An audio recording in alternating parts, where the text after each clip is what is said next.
Kaso leu, Kaixo, arratsaldeon egienik. zelan gabiz, Ba, ondo, ondo esan beharko, bai. jo, mila esker, etutzi dagoen benetan. Ez da ezer. Egia esan, bueno, badakizu, aparkatzea Ba, pizkatxoa kostatu ba, zait, baina, bueno, azkenean, partitua hori da, dago, futbol partidua eta bat eta beste, baina, bueno, azkenean iritsi gara. eritzietaga, eta ze guztua gau. Ba, ni ere bai. Bueno, peloteria, okerrez banago debutatu zenun, mila bederatzea dela hogeita hamazazpiko ekainaren hogeita bian. Ni baino hobeto dakizu, bai. Eibaren, Hori. eibako astelana nolako gogatzen duzu egun hori. Ba, niretzako oso egun polita izan zen. Ba? Bueno, Eibar beti izan da frontoi oso berezia, katedrala deitzen diote gaur egun ere ez, pelotaren katedrala, eta ni umetatik joaten nintzen nire aita eta nahiarekin igande askotan bertan profesionalen pelota partioak ikustera, eta, karo, sekula enuen amestuko, ba, egunen batean nik ere profesionaletan debut egingo nuela, eta, bueno, ba, 20 urterekin aukera hori eukin nuen, eta egia esan oso pozik, gainera Carmelo Ariz Navarreta, nire herriko aurrelari batekin debuta egin nuen, hori, bueno, oraindik eta pozik egoteko motibo gehiago, eta oso pozik, lagun asko hurbildu ziren, familia, eta oso egun pozgarri izaten da normalan, pelotari batentzat. Irabazi edo galdu, bueno. Galdu egin nuen, bai, galdu egin genuen. Esaten dute hor badagoela idatzi gabeko arau bat edo, ez? Beti debutatzen duenak beti normalan galdu egiten duela. Ba, galdu genduen, partidu, bueno, nahiko gogorra eta nahiko ona jogatu genuen, baina 22-21 galdu genuen. Tanto bategaitik. Baina, bueno, pozik. Nola agotu zenun lehenengo partiduan galtzearen kontu hori. Ba, ondo, lehenengo egunean ez diozu aparteko garrantzirik ematen. Gero, okerrago izaten dira urrengo partidua. Gainera gogoratzen naiz, debutatu eta lehenengo 4 edo 5 partiduak galdu egin nituela, eta horri hasten zara ja buruari bueltak ematen. Zergatik! Claro, azkenean, bueno, ba, profesionaletan badago protxo bat presiño hori, ez da, ba, emaitzak eta irabazi beharra, baina lehenengo egunean, bueno, debutatu behar duenari normalean, bueno, dena barkatzen zaio eta lehenengo egunean ez nion buruari bueltak gehi eman. Nuke naiz dokumentatu zuga lorpen guztiak zergatik egoituko nintzen, baina bainakik 2005-an okerrez banago Gabonetako torneoa irabazi zenula. Bai, ni ja nintzen gogatzen urtearekin. 2005an izan zen, bai. Orduan jokatu nuen, Jorge Nagorerekin uste dut. Eta, bai, niretzako importante izan zen, ze orduan hasi nintzen nolan lehenengo mailako partiduak eta jokatzen, eta, bai, Jorgerekin jokatu nuen oso gustora. Eta, bueno, gero hori irabazita gero, nik uste dut, bai, nire lehenengoetako txapelketa jokatuko nuela lehenengo mailan. Zer txapelketa irabazi dituzu? Ba, profesionaletan asko ez. Bueno. Egia esateko, profesionaletan holan txapelketa ofizialak, bigarren mailan irabazi nuen binakakoa eta banakakoa, eta gero lehenengo mailan azpi txapeldun gelitu nintzen urte baten, Aimar Olaizolarekin, eta gero ba, udako torneoak eta hoietan, bai, irabazi nituen bai, udako torneo batzuk, baina holan txapelketa holan garrantzitsuak edo nagusiak, Ba, nik ez daukat lehenengo mailako txapelarik. Ze alde dago, sentsazionalki, profesional mailatik, igual, udako torneo betean jokatzea. Ze diferentzia dagoen, Ba. udako torneoa edo lehenengo mailako Hori da. txapelketa. Bueno, ba, azkenean eskupilotan, bueno, 3 txapelketa daude urtean nolan importantenak, ez da? Lauterdikoa, binakakoa eta banakakoa. Eta orduan horiek dira benetan importanteak. Eta gero udako torneoak, bueno, ba, gehiago goten dira, San Ferminetakoa, Gasteizkoa, eta orduan ez daukate horrelako importantziarik. Bueno, garrantzitsua dira ere bai, ze ja hor, karo, pelotari gutxik parte hartzen dute, eta ja jokatzea importante da, eta irabaztea oraindik eta gehiago, baina importanteenak txapelketa ofizialak dira. Zera pilota zuretzat. Niretzat da, momentu honetan, afizio bat. Afizioa. Eta txiki-txikitatik asko gustatu zaidan kirol bat, gainera gurea den. Gurea da. Bai, gurea den kirola. Euskalduna. Hori da. Eta nik umetatik etxean eta bizi izan dut hori pelotarekiko zaletasun hori, eta gaur egun ere, naiz eta erretiratuta egon, pelota zalea naiz, eta oraindik ere lagun artean, ni Gasteizen bizi naiz, eta lagun artean oraindik astean behin gelditzen naiz trinketean jokatzeko, bai. Orduan, bueno, oraindik Bai, esaten dute trinketea trampa dela, Trampa, bueno, pelota ere trampa da, ez? Pizka bat. Bai. Trampa esan nahi duzu, ez dela benetako... Hori da. Ja.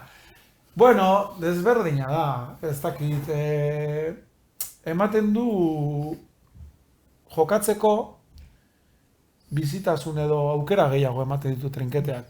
Bai. Azkenean horre frailea, ezkerreko teiatua, sarea, jokatzeko oso teknikoa da, eta nik oin deskurritu dut, eta oso polita da, oin ez dauka zerikusirik ezkerparetarekin.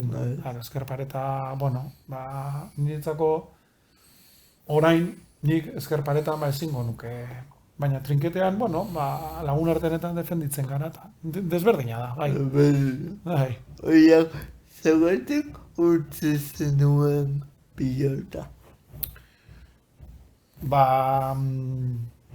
Bueno, hor badakizu, enpresak dira, eta... Kontratua. Hori da. Orduan niri ja kontratua bukatu zitzaidan, eta, bueno, ez zidaten kontratua berriztu. Baina, bueno, nik gauza normal eta natural bezala ikusi nuen. Bai, azkenean, bueno, egia da gaztean nintzela, bueno, oin ikusten dut gaztean nintzela. Ogainek ere bazara. Bueno, bai, baina gazteagoa nintzen, eskerrik asko. Baina, 34 urte nituen, baina egia da, bueno, azkenengo 2 urteetan eta edo, bueno, nintzela hor lehenengo maila jokatzen ari, eta gero pelotari gazteak atera ziren orduan, bueno, ez dakit, Oier Mendizabal edo Aritz Laskurain bera, eta bueno, azkenean, zu baino hobeto badabiltza beste batzuk, bueno, normala da. Jo, hauetu nau, eta benetan meritoa daukazue, horrela pentsatzen duzuen okez, gauza natural bat bezala. Bai, nire kasuan bai, ze nik 20 urterekin debutatu nuen, 34 urekin erretiratu nintzen. 14 urte. Hori da, 14 urte egon nintzen profesionaletan. Gaur egun dagoen arazoa da, askok ez daukatela, askok, 19-20 urterekin debutatzen dute, eta 3-4 urte profesionaletan pasa, eta askotan ez daukate jarraitzeko aukerarik. Orduan, horrek bai ematen du pena, ez da? Norberak barruan daukan guztia ezin emana, baina, bueno, nik eukin nuen aukera, 14 urteetan pentsatu. Zergatik joan zinen masterizaka heziketa fisikoa ikastea. Bueno, 18 urterekin askotan hartzen dituzun erabakiak dira oso detaile txikien gaitik esan nahi dut. Karo, nik 17-18 urterekin erabakitzen duzu dena zuzen eta ondo badoa, 18-19 urterekin ze karrera ikasi nahi duzun, unibertsitatera joan nahi baduzu. Eta ez dau, egia esan, oindik behar badez dauzkazu gauzak oso argi, baina, nik... Ni bai. Bai. Ni psikologia Begira, ikasi. Oso importantea da. Ze askotan pasatzen da, igual karrera bat egiten hasi, eta konturatu, hau ez da nirea. Ez? Bai. Orduan zu badakizu ja zein dan. Aurretu dit, okorretzen banago, urretu duzun, ikasten hasi zinela, pelotakin batera, Karrera esan nahi duzu? Bai, zergatik debutatu zenuen 20 urterekin. Nik debutatu nuenean, nengoen karrerako bigarren mailan. Horregatik kasi batera egamen zenuen, eta nola egamaten du jokalari batek alako magoia esan duzakeko nola. Oso ondo, claro, IBF edo heziketa fisikoa aukeratzearen arrazoietako bat ere hori izango zen. Azkenean ni kirol munduan sartuta nengoen, eta orduan oso ondo ze IBF-en fakultatean normala zen jendea entrenatzen ikustea. Kirolare asko geunden orduan, eta orduan oso erreza zen egun antolatzea, goizean klasera, eta arratzaldetan entrenatu. Eta egia esan oso ondo. Gero ez da beste karrera batzutan bezala egunero ordu pila bat ikasi behar diren karrera bat. Orduan, uzten dizu bai ikasi eta... Praktikoagoa. Hori da, ikasgai pilo bat, asko kirolak dira, eta horixe, askotan galtzamotzetan ibiltzen ginen klasean, orduan, klasea bukatu, eta askotan entrenatzek aprobetxatzen nuen. Hemen egiten ditugu galdera esperimentalak. Zu zortekoa zaude esan behar duzu. Bai. Zergatik zuri erresa tokatu zuzu. Eskerrak. Askok, igual, zailtasun gehiago eukitzeu ezagotik biaglo duzuenok nastu egiten dutuko eta zuk erresa daukazu. Zer lotura egingo zenuke heziketa fisikoa eta pilotaren artean. Badakit kirola dela, baina pixkata abeago. Bueno, heziketa fisikoa, hitzak esaten duen bezala hezitzeko tresna bada, ez da? Gorputza eta mugimendua erabiltzea norbere heziketarako tresna eta baliabide bezala. Eta pilota ere nire kasuan eta kasu askotan ere izan da hezkuntzarako tresna importante bat. Nik adibidez asko estimatzen dut pelota lekuetan, balore oso positiboak ikasten dira, aurkariarekiko errespetua, esfortzua, bestea beti errespetatzea, eta orduan hori ere hezkuntzaren parte da. Orduan, heziketa fisikoa eta kirola. Nik izango nuke orokorrean kirolak beste gauza bada, gero kirol batek atzean askotan dakarrena ez dela oso ezigarria, baina kirola berez eta lehiakortasuna ere bai, ez? Ondo enfokatu edo ondo bideratu ezkero, izan daiteke hezkuntzarako tresna polita. Eta heziketa fisikoan ikasitakoa ere balioko zizun pilotan jokatzeko garaian, Bai, pilo bat, klaro, horre, bueno, bai entrenatzeko eta beste dozer gauzetarako, baita lehen nahi bat duzuzuk psikologia ikasi nahi duzula, hori ere ez da bakarrik gorputza entrenatzea, burua ere entrenatu behar da. Hori da. Eta pertsonalitatea. Hori da izaera eta bai, lantzeko. Zer da frontoi bat zuretzat? Zer den frontoi bat niretzat?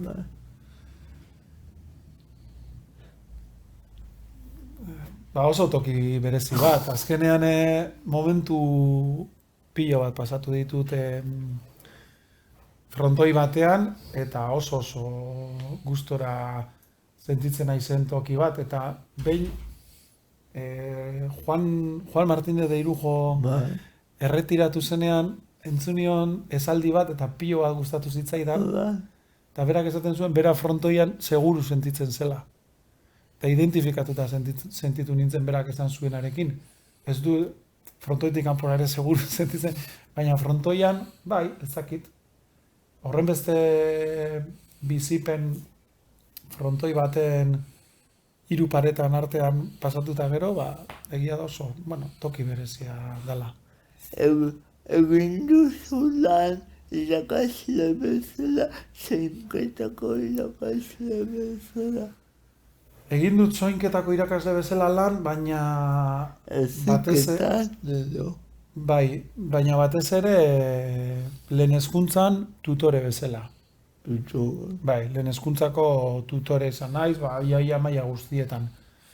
Bai, gero, askotan naiz eta gauza bat ikasi, gero lan kontuek beste toki batetik eramate zaituzte, eta izan naiz, heziketa fizikoko irakasle ere bai, baina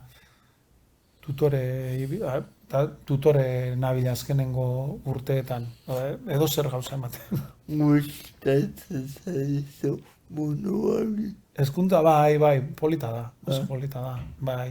Eta gainera ikasleak, adin horretako umea gainera oso eskerronekoak dira, eta batez ere 6-12 urte bitarteko umeen irakasle ibili izan naiz, eta oso eskerronekoak dira, bai. Horiek, mila esker, etortzeagatik benetan. Zuri, gogoratzeagatik. Bilaleko diago uso handiba guga jendeek. Bai, jakina. Agur! Bai, agur, urrengora arte.